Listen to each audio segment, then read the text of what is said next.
Welcome. Welcome. Yeah. So, Gavin, we just wrapped up the Advent season, Yes. right? It is the season after Epiphany now. But in Advent, right, we're preparing for Jesus to come as a baby, hmm but we're also preparing for Jesus to come again. Yes.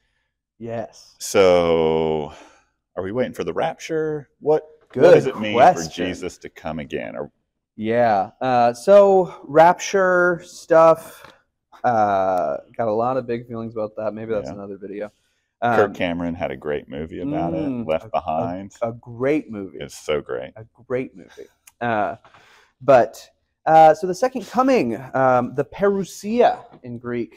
So that is this idea and belief that so Jesus was born, Jesus lived, Jesus died, Jesus resurrected, Jesus ascended, and promised to return again. Right? This is the consummation of the entire project. This is where all things will be restored. This is where everything will be made right. This is a return to proper creation. This is when every tear will be wiped away. Every pain will be gone. And plenty of stuff that is, people will be like, well, that's metaphorical. It's our job to, get us to that point. And okay, sure, if you need that, amazing. But we as Christian people claim every Sunday that somehow, some way, God became a baby and then lived and then died and then got up out of the grave in a real way. So it's not the wildest thing in the world to believe that God will come back to make all things new and will bring the new Jerusalem descending from the clouds, and he himself will be our very light. And there's this idea that that second coming will be nothing but like a bloodbath, a war, where all enemies of God will be totally stamped out under the feet and yada, yada, yada.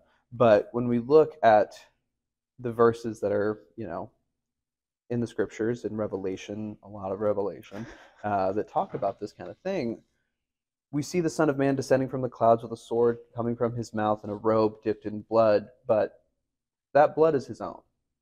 And so the second coming of Christ is not about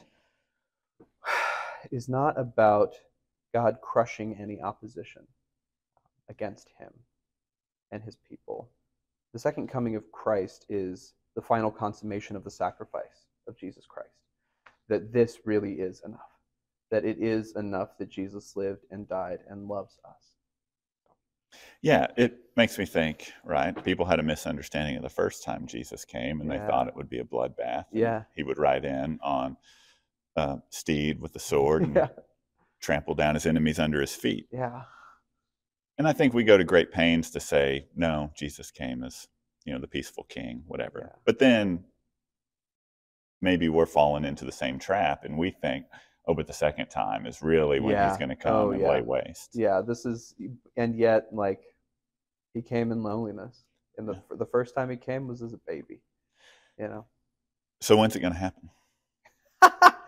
uh, Because I've seen people on late night preachers, and they've got yeah. these timelines and they've Oh, got these yeah. charts, and they've Oh, yeah. map it out, and they know someone, usually whichever president is not of someone's political party, Yeah. is the Antichrist, Yep. or like the King of England for some reason is catching strays, Yeah.